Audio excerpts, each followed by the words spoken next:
Shalom po sa inyong lahat. Tayo po'y narito sa ating palatuntunang Word Made Flesh. Sa ating pong pagdiriwang na napakadakilang kapistahan ng Pentecostes. Pentecost. Ibig kong sabihin, 50 araw pagkatapos ng muling pagkabuhay ni Jesus. Ito po ang kapanganakan ng Ecclesia, the birth of the church. Birthday po nating lahat ito. Tayong mga nananampalataya kay Kristo. Binabati ko po yung mga magulang, mga anak, mga kasambahay.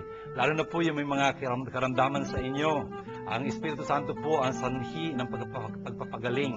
Inihingayat natin na magdasal tayo sa panatuntunang ito para sa inyong kagalingan. At yung pong mga kaparian na mga kapatid ko sa pagpaparing ito, sa mga diakono, naghahanda ng kanilang mga homiliyang ganyan, yung mga seminarista, katekista, mga reliyoso, nagpapalaganap ng salita ng Diyos.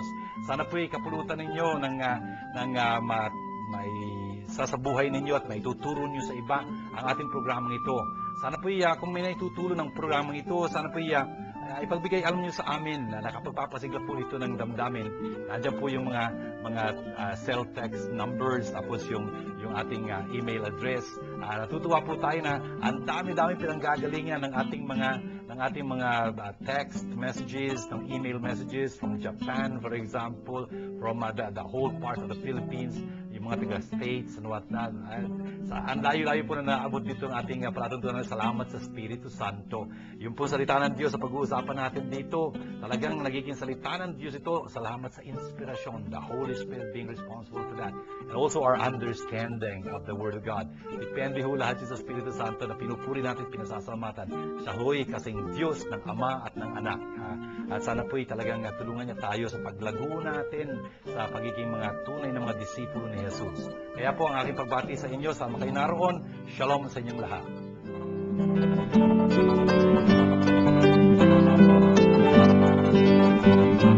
The fourth season VCD of the Word Made Flesh TV show is now available.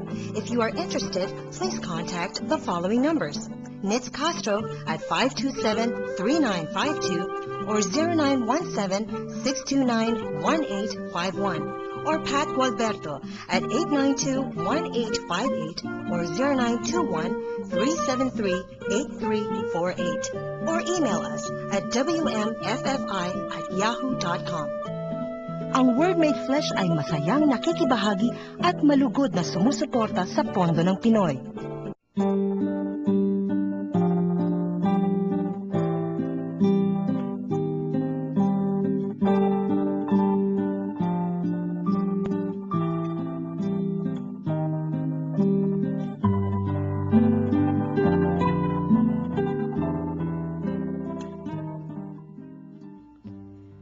Nang sumapit ang araw ng Pentecostes, nagkatipon silang lahat sa isang lugar, at biglang narinig ang isang ugong mula sa langit, animoy hagunot ng malakas na hangin, at napuno nito ang bahay na kinaroroonan nila.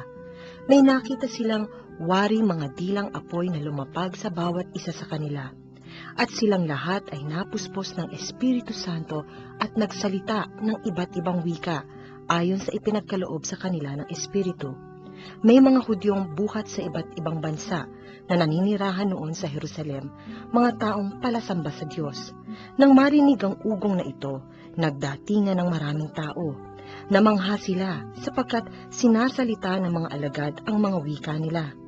Sa kanilang pagtataka ay kanilang nasabi, hindi ba Galileo silang lahat? Bakit ang ating katutubong wika ang naririnig natin sa kanila? Tayo'y mga taga-Parsya, mga taga-Media, mga taga-Elam, mga naninirahan sa Mesopotamia, sa Judea at sa Cappadocia, sa Ponto at sa Asia.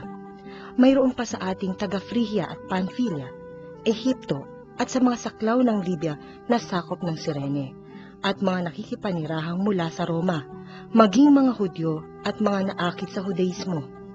May mga taga-Kreta at Arabia pa rito. Paano sila nakapagsasalita sa ating wika tungkol sa mga kahangahangang gawa ng Diyos?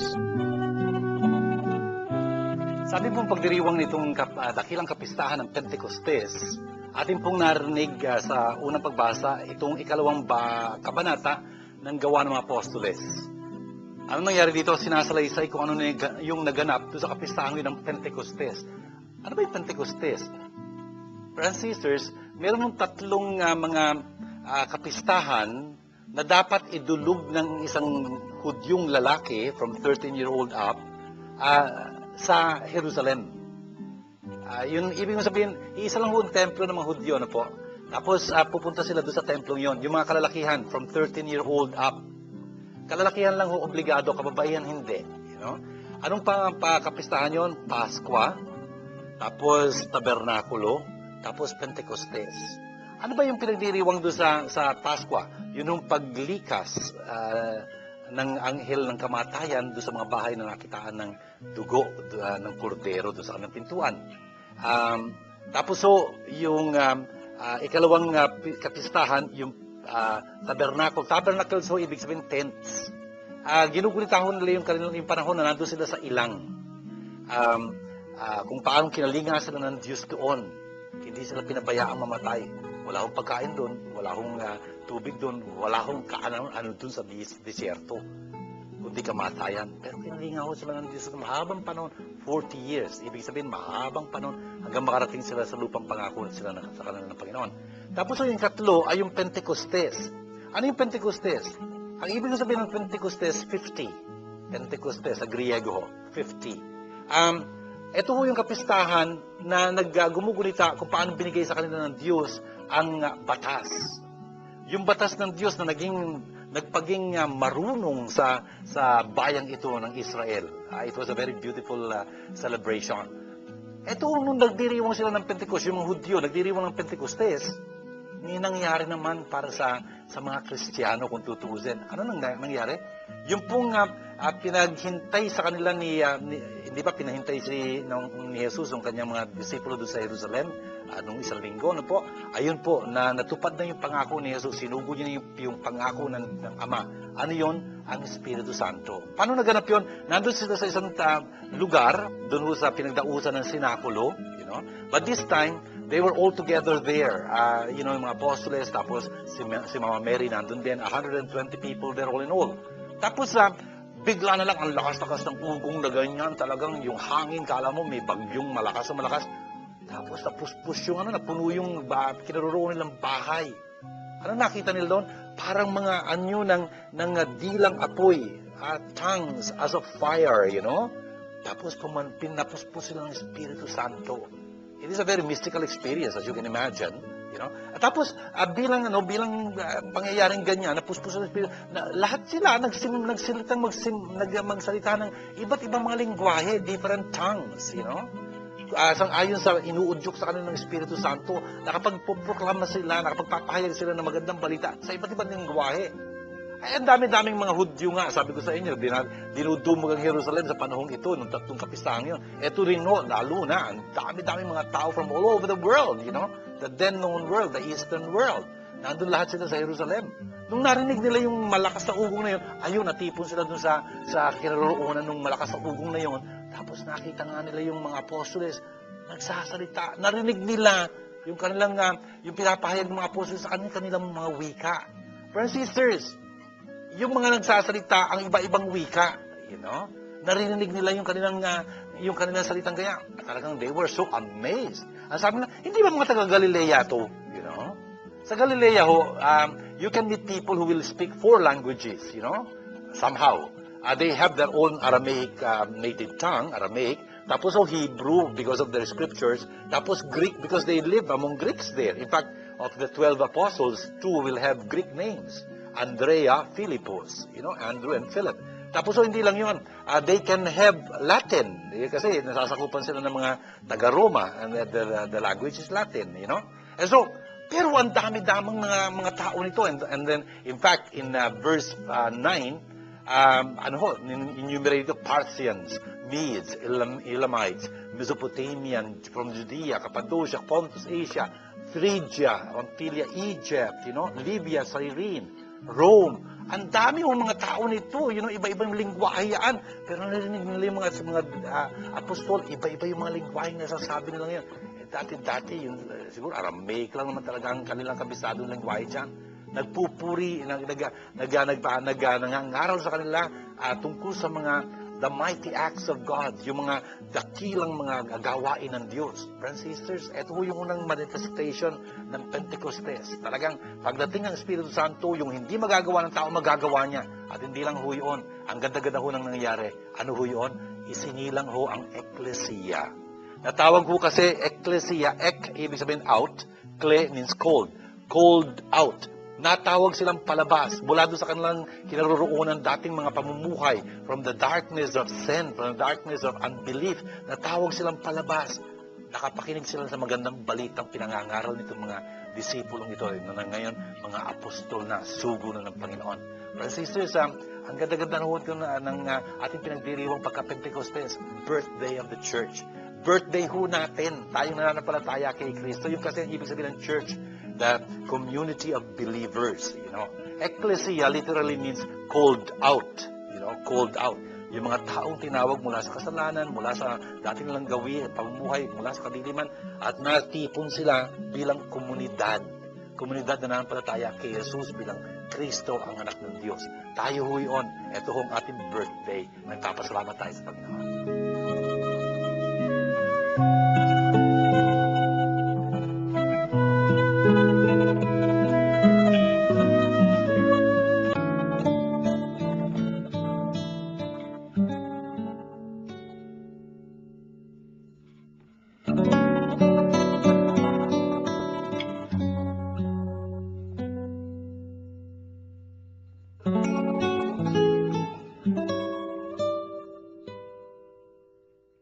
At hindi rin masasabi ni numan, Panginoon si Jesus, kung hindi siya pinapatnubayan ng Espiritu Santo. Iba't iba ang kaloob, ngunit iisa lamang ang Espiritong nagkakaloob ng mga ito. Iba't iba ang paraan ng paglilingkod, ngunit iisa lamang ang Panginoong pinaglilingkuran. Iba't iba ang mga gawain, ngunit iisa lamang ang Diyos na sumasalahat ng taong gumagawa ng mga iyon. Ang bawat isa'y binigyan ng kaloob na naghahayag na sumasa kanya ang Espiritu para sa ikabubuti ng lahat.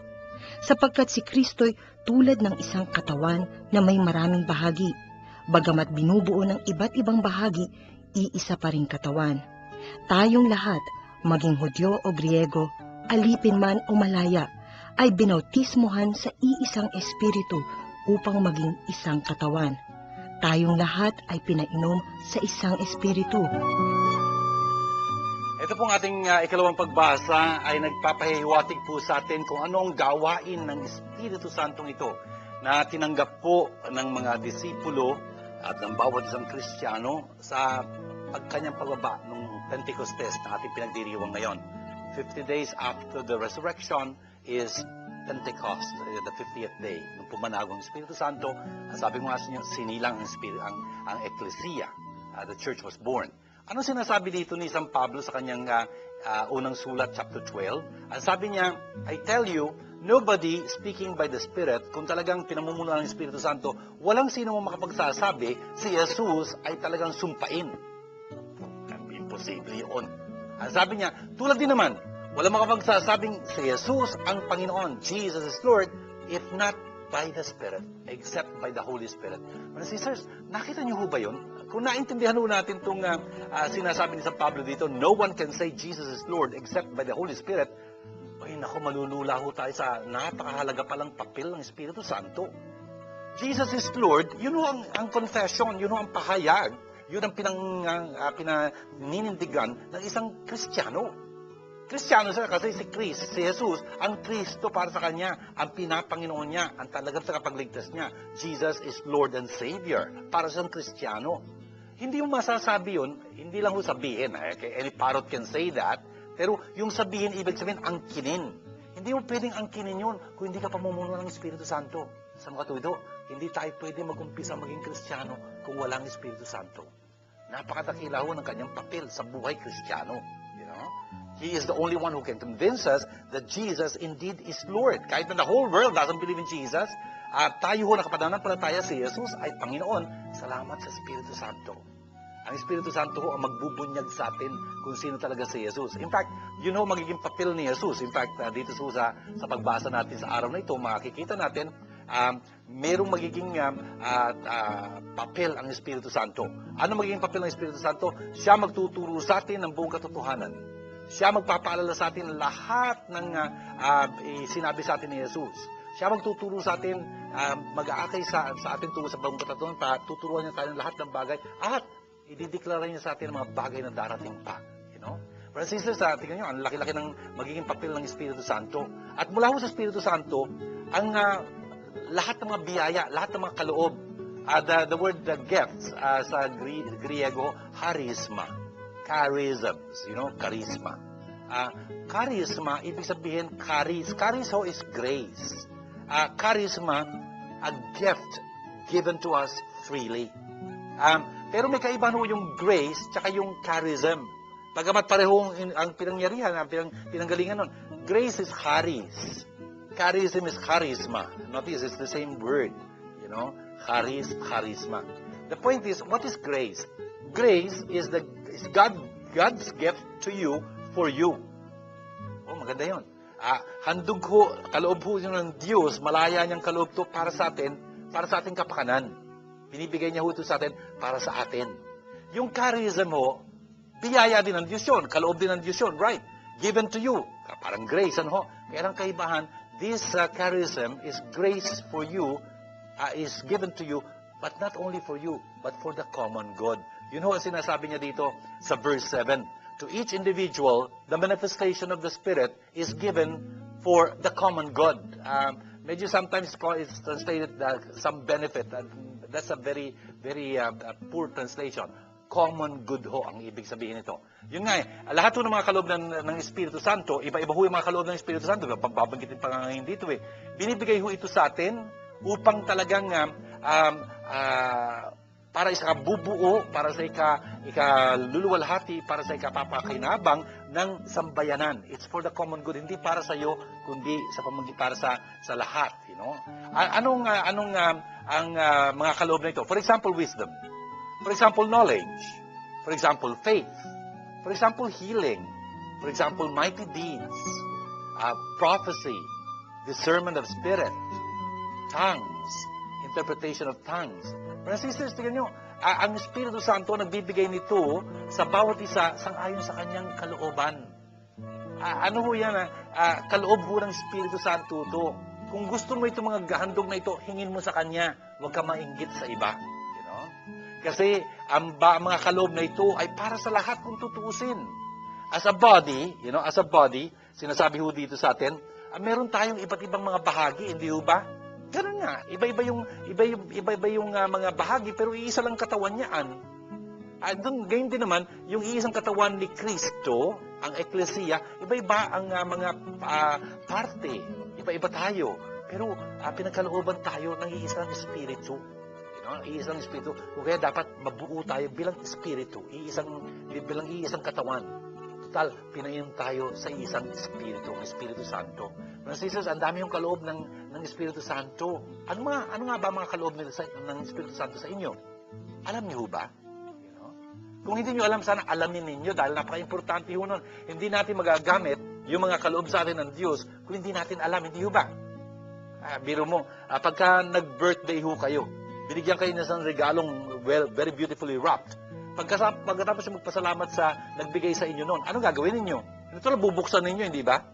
Bakit nyo bubuksan? Kasi malaman kung ano nandoon sa loob. Kung pagkain yun, gamitin. Kanin. Kung something else, gamitin. That's it. Mga kapatid, yung ba mga kaloob ng Espiritu Santo sa atin, nalaman nyo na. O tingnan nyo, malamang, baka hindi pa. Kung kaya napaka-miserable ng buhay Kristiyano natin, hirap na hirap tayo. Yung pala may mga gifts tayo, kaso hindi natin alam yung gifts natin, hindi natin magamit. Natural, Kung kaya, importante alamin yung mga gifts. O, paano nyo malalaman yung mga gifts ninyo?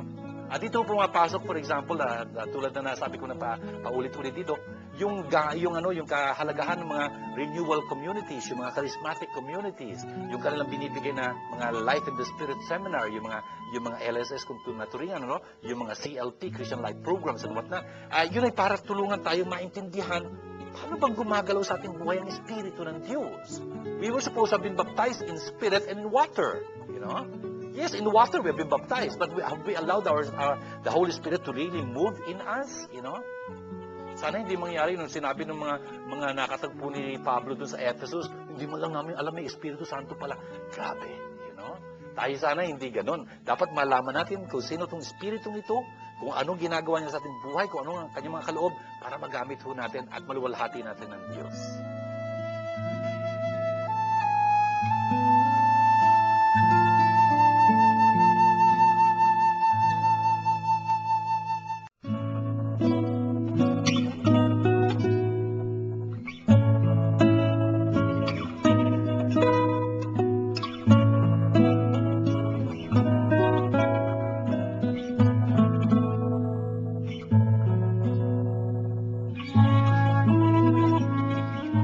Sumainyo ang Panginoon.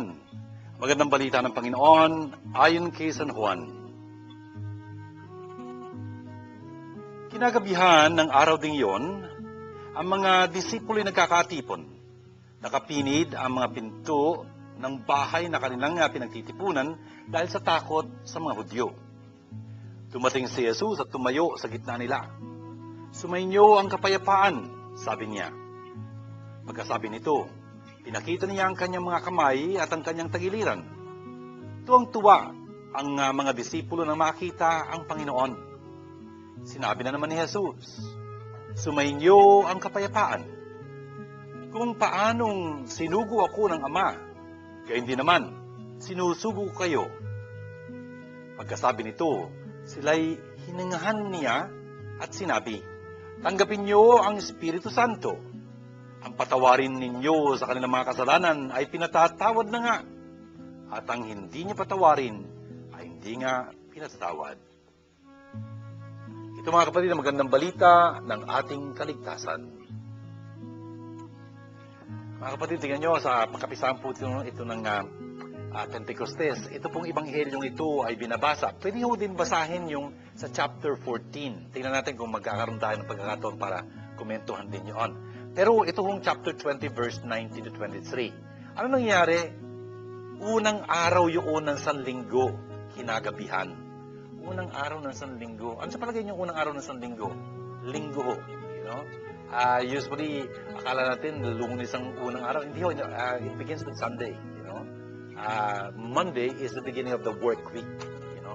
Pero Sunday is the beginning of the week. Anyway, ano nangyari nung kalingguhang yun sa gabi? Ayan, sarado yung pintuan sa kinaroroonan ng mga disipulo. Bakit naman sarado yung pintuan nila? For fear of the Jews. Medyo nakakatawa ho at nakakagulat yung statement na yon. Yung mga disipulo nagkakatipon-tipon. Saan? Doon ho sa silid kung saan dinaos ni Jesus yung huling hapunan. Hapunan ho, tsena. Yun hong silid hapunan ay tsanakulum. Sa Tagalog, sinakulo. From the Spanish, sinakulum. Sinakulum, ibig sabihin pinagkakanan ng hapunan. Kaya lang sinakulo para sa Pilipino, ibig sabihin, sinakulo yung passion play. Pero, yun ang naging titulo ng passion play kasi napaka-importante nung nangyari dun sa sinakulo, dun sa silid ng hapunan.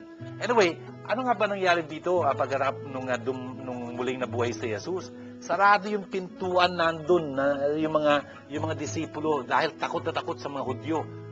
Friends and sisters, yung mga disipulo Hudyo. Ano sila natatakot? For fear of the Jews. Sino yung Jews doon?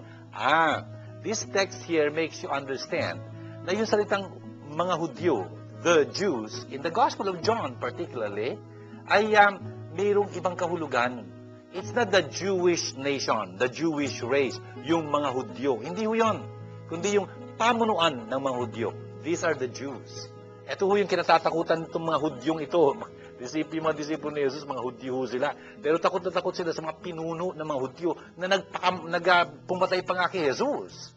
Sila ho naging sanhi ng pagkamatay ni Jesus. Sila naghabla sa kanya, tapos nilakad nila yung usaping yun, etc. Pinagkasunduan talaga si Jesus. You know? Ayun, pinagkaisahan nila na napatay tuloy. You know? Ito ho yung mga Hudyo, mga pamunan ng mga Hudyo na kinatatakutan itong mga disipulo ng mga Hudyo rin. Anyway, ano nangyari habang nakapinid yung pinto? Dumating si Jesus at naroon sa kanilang piling, hindi man lang binuksan yung pinto. Can you imagine? You know? lumalagos na lang si Jesus sa pintuan na sarado, ha?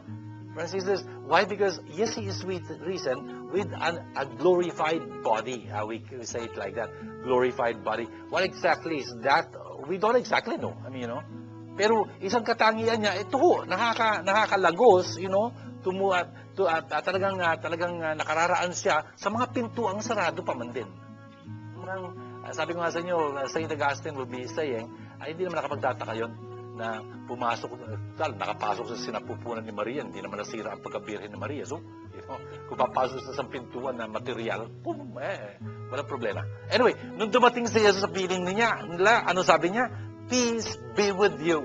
Shalom Aleichem. Friends and sisters, 2 beses uulitin ni Jesus itong kanyang bating ito sa verse 19 at verse 21 afterwards. Anyway, peace be with you. Mga kapatid, itong bati ni Jesus na ito, napakamakahulugan. Yung peace yun, yung kapayapaan yun, talagang yun, sa Hebreo, shalom, at tigib yun ng kahulugan. It is a word pregnant with meaning. And lagi kong pinuulit-ulit sa inyo yun, hindi lang isang kataga ito. It is such a reality. Ang sabi ni Jesus, pagka dumating kayo sa santahanan, sa inyong pangangaral, at ang dapat yung bati doon ay sumainyo o sa bahay na ito ang kapayapaan. Peace be to this house. Ang sabi ni Jesus, pagka mayroong isang tao doon na talagang mapayapa, maibigin sa kapayapaan, mapapasa kanya ang inyong bating yung kapayapaan. Kung hindi, babalik siya yung bating yun sa inyo. Wow! Yung kapayapaan yun, nagbabalik-balik, ha? I mean, it is a reality that travels or something like that. It is a reality. Hindi it's not just a word. Friends and sisters, lalo na itong kapayapaang ito na handog ni Jesus. You will remember Jesus said, inuulit-ulit natin sa bawat misa, no? Peace I live with you, my peace I give to you. Tingnan nyo, ang sabi niya doon, my peace. Itong kapayapaang bigay sa atin ni Jesus na ito ay hindi ordinaryong kapayapaan. Ito'y kapayapaang kanya. Bakit dahil kanya? Binili niya yun, yung kapayapaang yun. Ang pinambayad niya, tulad nga ang sinasabi sa atin ni Peter, 1 Peter chapter 1, verse 18 and 19, tandaan ninyo kung anong pinantubos sa inyo mula sa buhay na walang kapararakang pinamana sa inyo ng inyong mga ninuno. Anong pinantubos sa inyo? Hindi mga bagay-bagay na kumukupas tulad ng pirak at ginto, kundi ang kamahal-mahalang dugo ng walang bahid, walang dungis na kordero, si Kristo. Friends and sisters, yun yung pinambili ni Jesus ng kapayapaan ito, yung kanyang mismong dugo, yung kanyang mismong buhay na kanyang binuwis para talagang matubos niya tayo, mapagkalooban niya tayo ng kapayapaan ito sa panggitan ng kanyang kamatayan sa krus. Yung dugong yun, ibig sabihin yung kanyang kamatayan, yung buhay na binuwis niya. Friends and sisters, kaya masasabi ni Jesus, akin itong kapayapaan ito. Peace I live with you, my peace I give to you. Sa mga tulad hindi na bati lang ito. Ito yung magandang kaugnayan, sabi ko nga sa inyo, parang meron kayong diamond na ganyan. Lagay natin yung tao dito. Yung magandang kaugnayan ng tao sa kanyang Diyos, sa kanyang kapwa, sa kanyang kapaligiran, sa kanyang sarili. God, neighbor, nature, and self. Yun yung diamanting yun. Yung magandang relasyong yun ng tao sa Diyos, kapwa, kapaligiran, sarili. Ito yung kapayapaang napakayaman. Friends and sisters, sana mas maintindihan natin lalo yung kapayapaang yun. Sa pamamagitan kong kapayapaang itong binibigay sa atin ni Jesus, ang Diyos hindi lang Diyos sa atin. Kundi, siya'y Diyos pa rin, pero siya'y Abba. Daddy para sa atin. Ang ating kapwa, hindi lang sila mga kapwa-tao. Sila'y mga kapatid na babae at lalaki, kapatid natin kay Kristo. Dahil lahat tayo tumatawag sa Diyos, Abba, Ama namin. Tapos, ito yung magandang kaugnayan natin sa ating kapaligiran.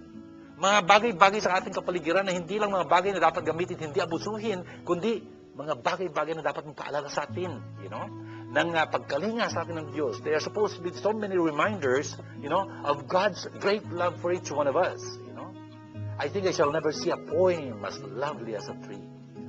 Yung poem na yon, I think Joyce Kilmer po, The Trees.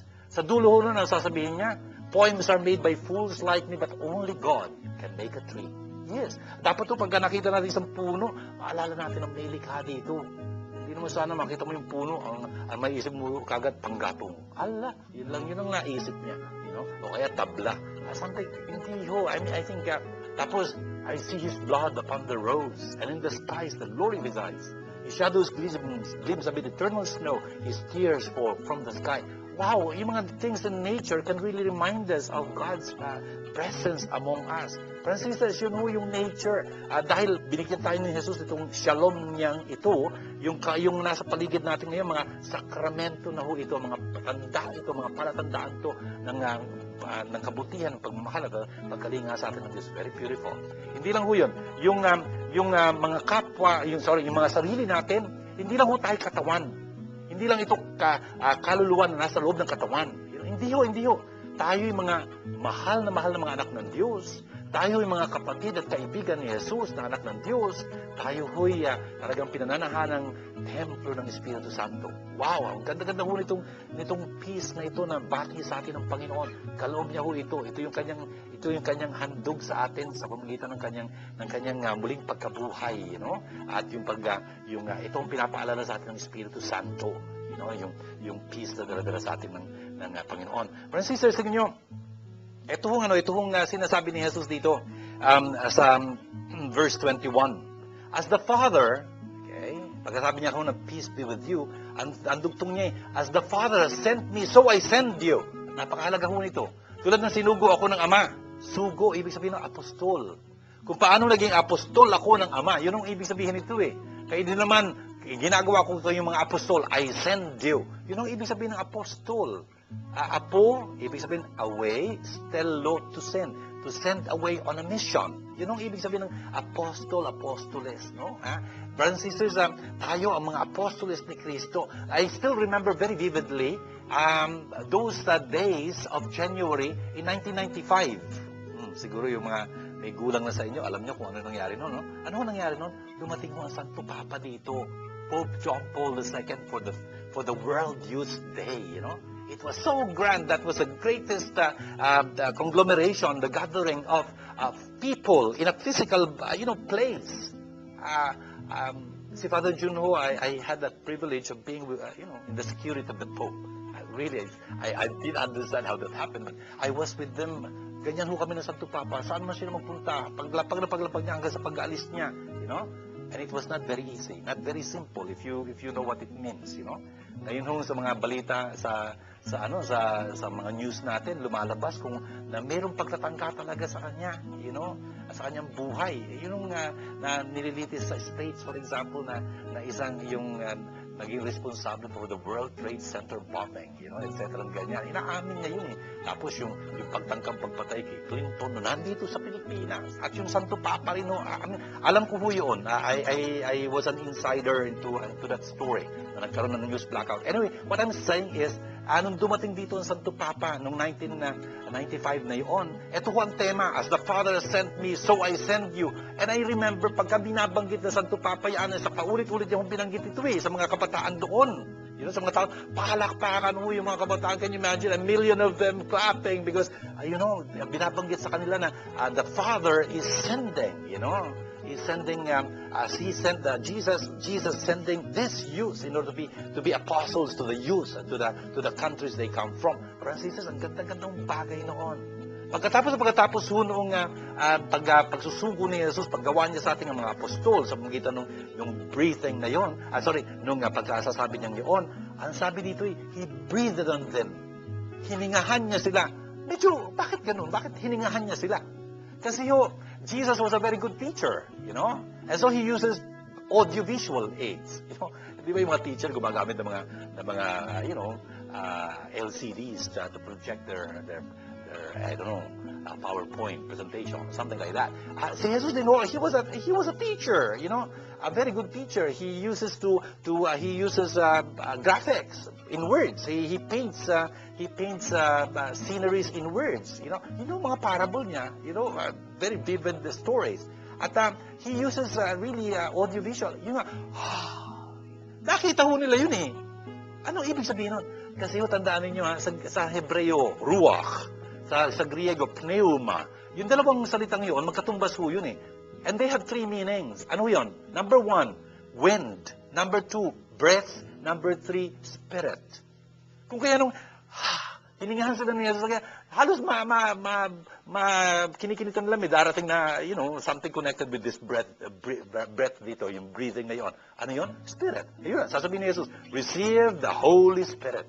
Wow, tanggapin niyo yung Espiritu Santo. Ang mga kasalanan ninyo inyong patawari, pinatatawad na nga, are forgiven them. Passive po yun. Are forgiven them by God, understood. Iniiwasan mo yung pagbanggit ng ngalan ng Diyos. And one way of avoiding that is putting the verb in the passive, not in the active. Pagka binilagay mo sa active yan, whosoever sins you forgive, God is forgiving them. Notice you have got to mention God. But if you put in the passive, they are forgiven them. Ibig sabihin nun, understood, God has forgiven them. Those sins. And whose sins you retain are retained, understood by God. Brothers and sisters, tingnan niyo, napakahalaga po nitong mga pangungusap na ito. Bakit kinailangan bigay ang Espiritu Santo? Kasi kung walang Espiritu Santo, receive the Holy Spirit. Kung walang Espiritu Santo, imposible yung pagpapatawad. Bakit imposible? Kasi ang Espiritu Santo ang pag-ibig ng Diyos. Ang pagpapatawad ibig sabihin, talagang inaalis ang iyong kasalanan, pinanunong-balik ka sa pag-ibig ng Diyos. Yun nga, kaya dapat tanggapin mo ang Espiritu Santo. Ang Espiritu Santo ang kapangyarihan. He is the power of God, Tapos, siya ang talagang magpapatawad ng kasalanan kung tutuusin. Siya kasi ang pag-ibig ng Diyos. Kaya nga, He is the principle of reconciliation. Kung kaya nga pagka nagkasala ka laban sa Espiritu Santo, wala kang kapatawaran. Hindi ba yun yung sinasabi ni Jesus? Lahat ng kasalanan laban sa anak ng tao pwedeng patawarin, Pero ang kasalanan laban sa Espiritu Santo hindi pwedeng patawarin dito o doon sa kabila. Grabe, Bakit? Kasi kung kinailangan mo na, tinakwil mo na ang prinsipyo ng pagpapatawad, yung pinanggagalingan ng pagpapatawad, sino pang papatawad sa iyo? O kung kaya napaka-importante nitong bagay na ito. Pinagkaloob ni Jesus yung kapangyarihan sa kanyang eklesiya, na magpatawad sa ngalan niya. Brothers and sisters, ito ang ginagamit ng eklesiya hanggang ngayon upang magpatawad ng mga kasalanan. Iba yung, when you for example, are guilty of sin and you understand you're guilty of sin, you can ask forgiveness from God. Definitely you should. Ginagawa natin mga Katoliko yun. Yung direct confession to God, we do that. Di ba, pagka nagkasala ka, humingi ka ng tawad sa Diyos, sino kausap mo doon? Diretsahan ng Diyos. Right, you should do that. We should do that. Pero pagka ganun lang usapan, you can only believe that you have been forgiven. Really, you only can believe that. Unfortunately, we always like to believe what we like to believe. Or we believe what we like to believe. Kahit hindi totoo, pinaniniwalaan natin. Bakit? Gusto na naman maniwala. So, friends and sisters, iba usapan pagka ikinumpisal mo yung kasalanan mo yun sa may kapangyarihan magpatawad ng kasalanan yan, ang eklesiya sa mga tuwid. Eklesiya may kapangyarihan magpatawad ng kasalanan. Yung pagpapatawad ng kasalanan yun, ibinabahagi niya sa inuordinan ng mga obispo, mga pari, At pagka ikinumpisal mo yung kasalanan mo doon, pagka pinatawad ka nila, pinatatawad kita sa iyong mga kasalanan sa ngalan ng Ama at ng Anak at ng Espiritu Santo. Brothers and sisters, hindi na kailangang maniwala na pinatawad kayo. Dapat ngayon, alam nyo na pinatawad kayo. Narinig nyo pa man din, Narinig nyo pa man din na talagang pinatatawad kayo nitong may kapangyarihan magpatawad. At yung pari may kapangyarihan siya magpatawad. Brothers and sisters, it is fantastic. Ito atin lang to. Sabihin natin, for example, may isang pare na for one reason or another, quitted the priesthood. Pwede yung mangyari yun I mean, kuminsan, naging pari sila for one reason or other, the wrong way, the wrong motives. Talagang walang bukasyon. Siguro may bukasyon somebody else or something like that. May mga kaibigan o may mga kilala akong ganun. Ngayon, hindi na sila active in the ministry. They have been laicized or something like that.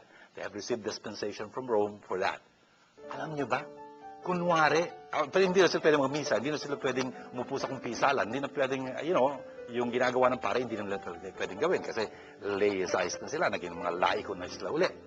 Pero brothers and sisters, kung gaano katindi itong kapangyarihang binigay sa kanila na magpatawad ng kasalanan, sabihin natin, for example, merong aksidenteng nakita sila, o kaya, na-involve sila sa isang aksidente, tapos may mamatay doon, tapos talaga, alam na, Katoliko ito hindi pwede magkumpisal, Wala nang pari kasing iba na pwede magkumpisa. Pero yung pari na hindi na pari ngayon, kasi nilaicized na nga siya, na-dispense na siya doon sa pagkakataon yun, he can forgive sins. Can you imagine? Itong power na ito can be operative again. The law of the church, sees to it that it is like that. He can forgive sins in that case of emergency like that. Wow! Yun nga ho eh. Brothers and sisters, narinig niyo siguro yung mga tao nagtatanong, hindi ba pwedeng diretsahan lang sa Diyos? Ba't kailangan pa sa pare? Total, yung pare, makasalanan din. Sabi ko sa inyo, yung diretsahan sa Diyos, dapat gawin eh. Ginagawa natin mga Katoliko yun, wala akong bago dun. Really, walang bago dun. Yung act of contrition mo bago makapagpumisal, ay talagang kausap mo dun ang Diyos. Oh my God, I'm heartily sorry for... Panginoong Jesucristo ko ay nagkasala. Tingnan mo, kausap mo ang Diyos dito, diretsahan, ano? Pero kung talagang gusto mong patawarin ka ng Diyos, gawin mo yung pinagagawa niya sa'yo. Ano pinagagawa niya sa'yo? Pinagagawa niya sa'yo, go show yourself to the priests, Ang sabi dito ni Jesus, whosoever sins you forgive are forgiven them. How can they forgive if they don't know what to forgive? How will they know if you don't say? If you don't admit? Admit ho sa English means confess. Yun ang ibig sabihin ng the word confess, to admit. He is the confessed killer. Ibig sabihin, siya yung killer na umamin doon sa kasalanan. Yun ang ibig sabihin ng confess, aminin. Paano nila malalaman kung magpapatawad sila o hindi magpapatawad? Kung hindi nila alam kung ano papatawarin nila. Paano nila malalaman kung dapat patawarin kung hindi mo aaminin? Yun nga kaya, you got to confess your sins. Francis, kung naintindihan lang natin kung gano'ng kadakila itong sakramento ito, wala tayong argumento rito. It's a very beautiful invention of the mercy of Jesus. Francis, ito ho yung sakramento talaga na nagiging mabisa salamat sa Espiritu Santo. Pinupuri ho natin ang Diyos sa pagsusugo niya ng Espiritu Santo upang patawad ng ating mga kasalanan. Pagdasal ho natin yung mga kaparian na nagpapatawad ng mga kasalanan, mga confessors natin. At sana talagang magamit mo lahat ng makapangyarihan, talaga ng tulad ng gagamitin ito ni Jesus para sa kaluwalhatian ng Diyos, para sa ating kaligtasan.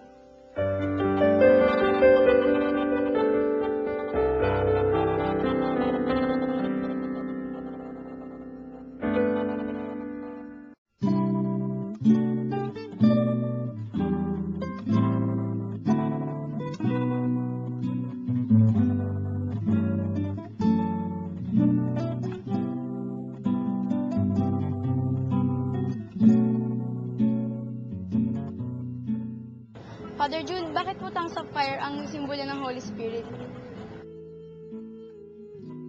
Thank you, Angel, sa iyong tanong. Bakit po tongues of fire ang simbolo ng Spirit, ang Holy Spirit? Yung tongues of fire, apoy, apoy.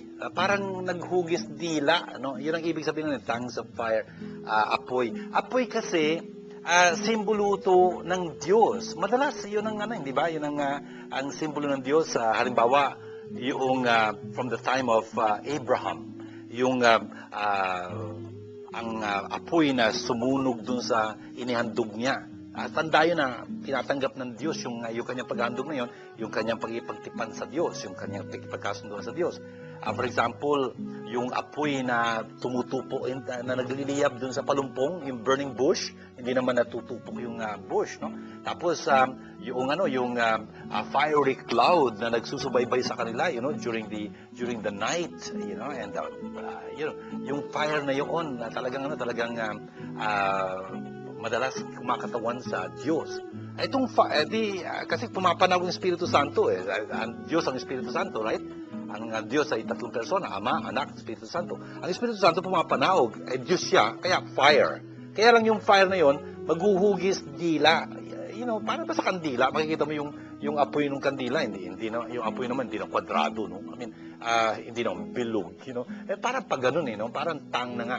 Bakit? Kasi nga, in the context, magsasalita itong mga disipulo pagkatapos na iba't ibang lingwahe para makapanampalataya yung ibang mga tao, Ganun ang Espiritu Santo. Siya tumutulong sa Eklesiya, makapagsalita sa iba't ibang lingwahe, iba't ibang pamaraan para maakit ang mga tao tungo kay Kristo.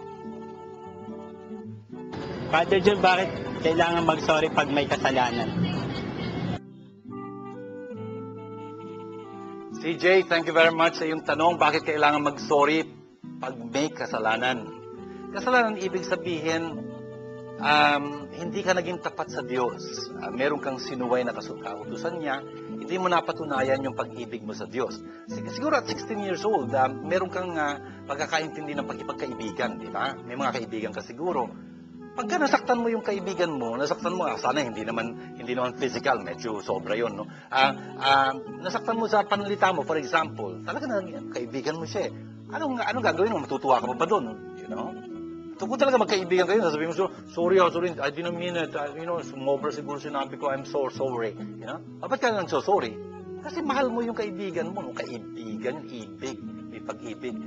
Ang Diyos, ang unang-una natin dapat mahalin eh, di ba? Iibigin mo ang Diyos, ang buong puso, ang buong kaluluwa, ang buong pag-iisip, ang buong lakas. Ibigin mo yung kapwa tulad ng iyong sarili. Puro pag-ibig ang pinag-uusapan dito, Pagka nakagawa ka ng mali, ng kakulangan, ng kasalanan, laban sa Diyos, laban sa iyong kapwa, dapat mag-sorry ka. Yun ang dahilan, Kasi mahal mo ang Diyos. Dapat minamahal mo ang kapwa mo. Pagka nakagawa ka ng mali, magsasorry ka.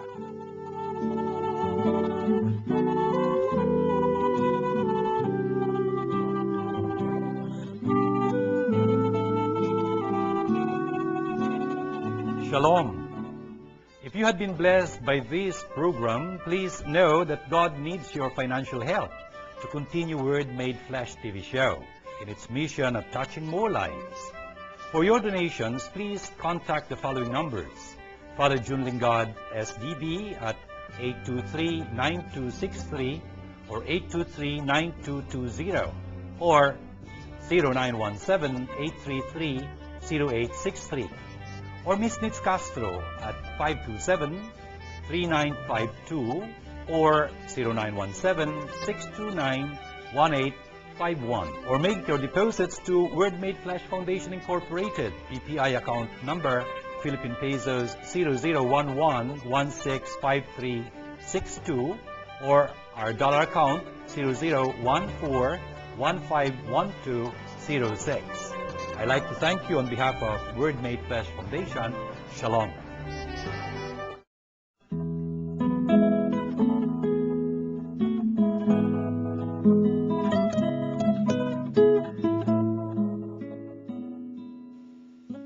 Tingnan niyo po sa ating mga pagbasa sa kapisang ito ng Pentecostes. Ang ganda-ganda po ng mga pinapaalala nito sa atin. Yung una nating pagbasa sa ikalawang kabanata ng mga Acts of the Apostles, sinasalaysay kung ano nagganap nung pagpanagod ng Espiritu Santo. Kung paanong yung mga Hudyo nung una tinanggap yung batas na nagpaging marunong sa kanila sa harapan ng mga bansa.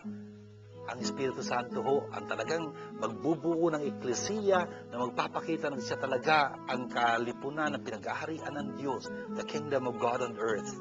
Talagang ang Espiritu Santo magpapaalala at bubuo sa atin bilang mga mananampalataya kay Kristo. Ang ganda-ganda ho nun.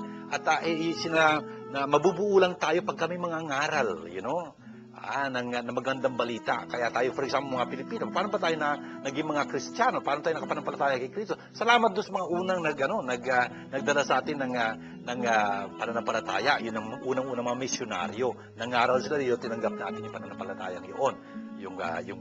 At tuloy, naging parte tayo ng eklesiya. Ang Espiritu Santo ang bumubuo ng eklesiya. At paano bubuo pa yung eklesiya pagkatapos ng pangangaral? Yung pong mga kaloob niya, yung different gifts that the Holy Spirit gives us. A lot of gifts, yung tongues nga, na sinasabi natin dito. The important thing is na tayo din talaga ay maging yung eklesiyang iyon. Pasalamat tayo sa Panginoon na kahit hindi tayo mga Hudyo, naging parte tayo ng eklesiya, at yung pinagkalooban tayo ng iisang espiritu kung paano kinikilala natin si Jesus bilang ating Panginoon. Salamat sa Espiritu Santo, naging mga Kristiyano tayo, binibigyan tayo ng iba't ibang mga kaloob. Yung mga kaloob na yun, hindi pa pansarili, hindi para ipagmalaki, para magmayabang o kaya, hindi, para buuin natin ang eklesiya for the common good. Itong mga kaloob na ito, hingin natin sa Panginoon. Siya lang nagbibigay nito, hindi natin dapat kaingitan yung iba. Iba-iba yung kaloob na binibigay niya sa atin. Anyway, tapos yung ebanghelyo narinig natin dito, talaga namang si Jesus ay tapat sa kanyang pinangako. Isusugo niya ang Espiritu Santo. Ang Espiritu Santo na magiging daan kung paano talaga magkakaroon tayo ng kapayapaan. Peace is the gift of the Holy Spirit, brothers and sisters. Love, joy, peace. Yun yung fruits of the Spirit, fruit of the Spirit in Galatians chapter 5 verse 22. Tapos tingnan nyo, ang Espiritu Santo, ang prinsipyo ng pagpapatawad. Kung kaya nga, dapat tanggapin siya ng Eklesiya para magkaroon sila ng kapangyarihan magpatawad.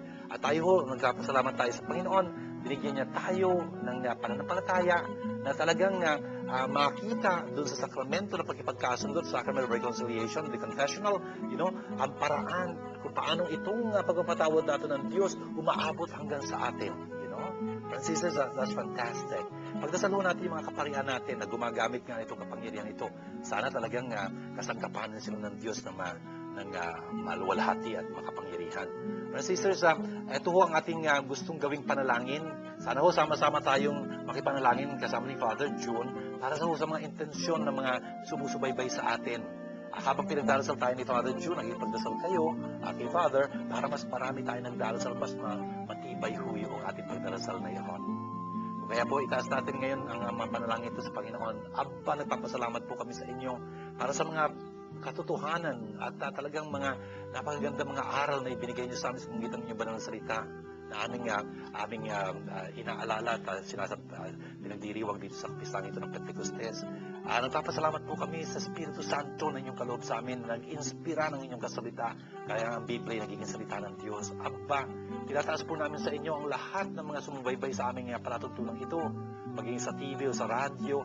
Sana po talagang dampian nyo sila ng inyong kagalingan, ng inyong pagpatawad, ng inyong biyaya upang ang kanilang mga dinadala sa buhay maibsan. Yung mga may sakit, may mga problema, may karamdaman, may lumbay. At lahat po na tumutulong sa amin sa gawain ito, maging alam man namin o hindi, yung pong ibig pang tumulong sa amin ay pagpalain nyo na. Ito po yung aming dalangin kasama ng aming ng Birhen, alang-alang kay Kristong aming Panginoon. Amen. Sumainyo ang Panginoon at pagpalain kayong masaganang ng makapangyarihang Diyos, Ama at Anak at Espiritu Santo. Amen. Ito po ating propagalatuntunang Word Made Flesh, sa kapistahan pong ito ng Espiritu Santo. Sana po talagang pinuspos kayo ng biyaya ng Espiritu Santo, talagang pinalakas ang inyong kalooban, ang inyong pag-asa, talagang binigyan kayo ng galak at sigla. Hanggang po sa muli natin pagkikita, sana po isulat nyo sa amin, sa text o sa email yung ginagawa ng programa ito para sa inyo. Hanggang po sa muli, shalom sa inyong lahat. The fourth season VCD of the Word Made Flesh TV show is now available. If you are interested, please contact the following numbers. Nitz Castro at 527-3952 or 0917-629-1851 or Pat Gualberto at 892-1858 or 0921-373-8348 or email us at wmffi@yahoo.com. This program is brought to you by God, the Word Made Flesh. Indeed, God is our sponsor.